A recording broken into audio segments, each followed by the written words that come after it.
The Chicago Bears. The Bears for some time now have kind of been really just the laughing stock and just the prime example of just, not being a good organization within the NFL for quite some time now. That fact can be attributed to a lot of things such as, just bad quarterback play, bad ownership and management, and just things like that, and just malpractice. But now, after some big roster moves and overall just a great offseason in my opinion, and along with the fact that in this past draft they selected the consensus QB1 and Caleb Williams, and hoping that he can be the guy and being confident that he can be the QB that can basically turn this franchise around and set the Bears in a new direction. In today's video, I just wanted to go over real quick why I think the Bears had such a great offseason and where you can expect the Bears to go not only into this season but into the future as we head into this Caleb Williams era. So firstly, with just some revisionist history, we all know that in this past few years that the whole Justin Fields situation and the Justin Fields experiment really just didn't work. Justin Fields was a first-round draft pick, a highly touted guy who showed a lot of athleticism, a lot of flashes, a lot of good scrambling ability, a big arm, had all the measurables, and he was essentially just a splash pick. He was a splash pick because that's the guy that they expected, he was going to be the guy. And turns out over the course of 3 years, it really just wasn't it. You could see it week after week, season after season, really, that this probably wasn't going to work out. And to that fact, I wouldn't necessarily all just put it on, Justin Fields, although I do think Justin Fields is extremely talented. There is some facets of his game that he lacks at being a consistent quarterback, which is why he isn't a consistent quarterback.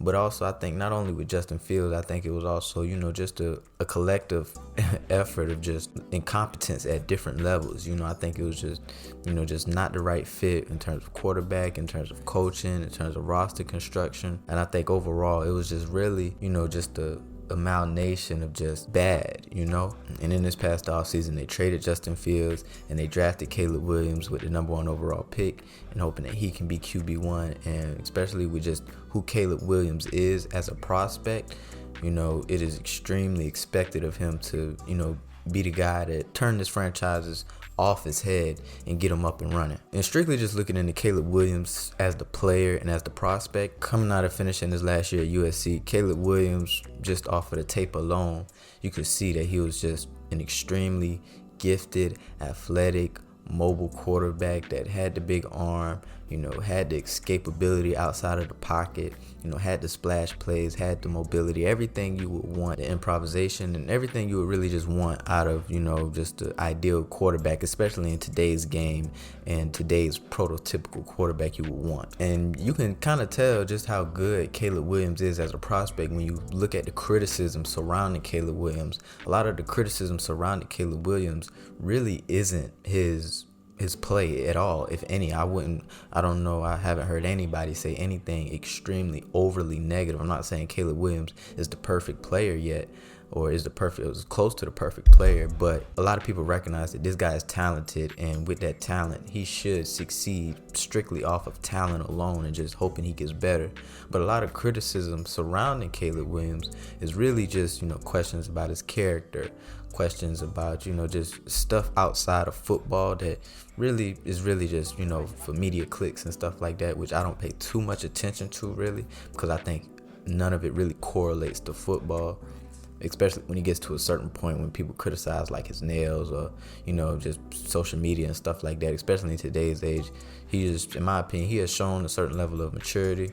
He has shown a certain level of competitiveness and gamesmanship to where you can expect him to handle being that guy pretty well or decently enough. And not only with Caleb Williams being that guy that they hope to turn around their franchise, they also drafted Rome Odunze in the first round as well, and they filled out their roster throughout the draft and free agency. And in my opinion, I felt like they've had a top 8 offseason in terms of just how well their offseason was, in terms of where it placed them on projected win total, in my opinion. Because when you look at the factors of, 1, obviously adding Caleb Williams, 2, they added DeAndre Swift, they went out and got Keenan Allen from the Chargers, they extended DJ Moore, they addressed the offensive line, and they also got a new offensive coordinator in Shane Waldron. And not only with that side of the ball, they also was able to re-sign all-pro cornerback Jalen Johnson, who was a main part of why the Bears were like a top 10 defense in the league, especially in that back half of the season. They showed extremely great flashes of being a very good defense. And I think along with that, if that defense can remain at that top 10,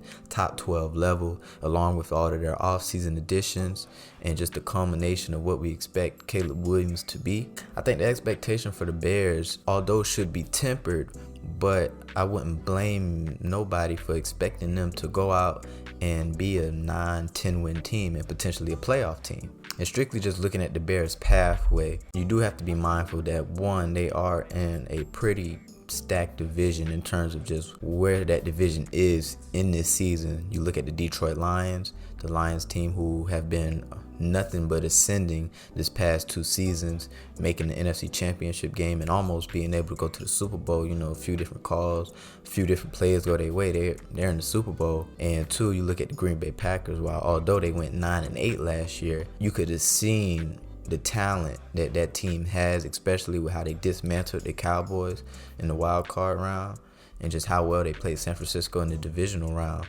You could see just how much ascent that the Packers were on, and especially, like I said, with Jordan Love's ascent, that young wide receiver core where they got, I would argue, just three to four just extremely good young receivers. And also with Matt LaFleur, who has proven to me at least that he is one of the better coaches in the league, especially from an offensive standpoint. Who knows? You know, the Vikings could be competitive. I'm not saying that they're going to be any good, but, you know, they could be competitive. They're probably only going to win maybe 4 or 5 games.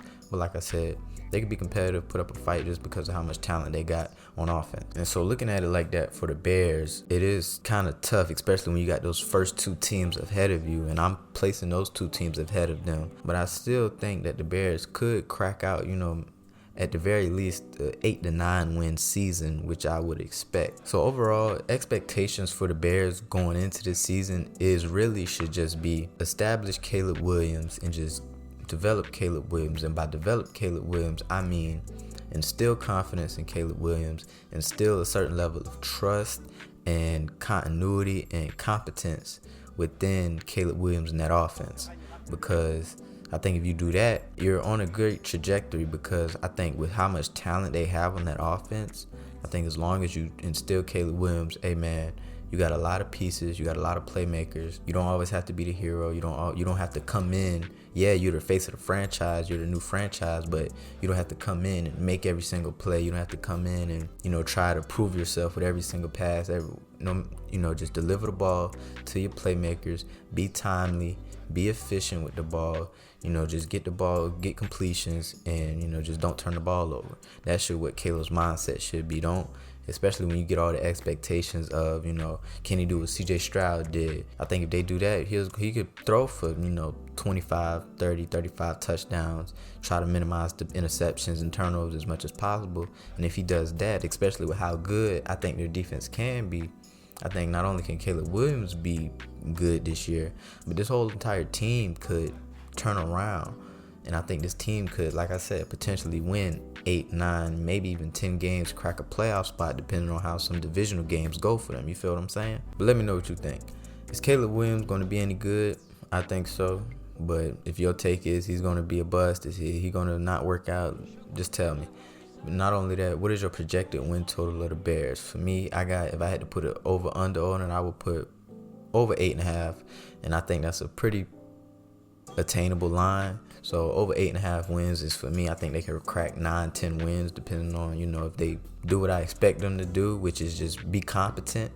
And if they maintain competency throughout that whole entire, you know, structure of that team, it should be no reason, barring any injuries, there should be no reason why they shouldn't be, you know, at the bare minimum, an 8-win team.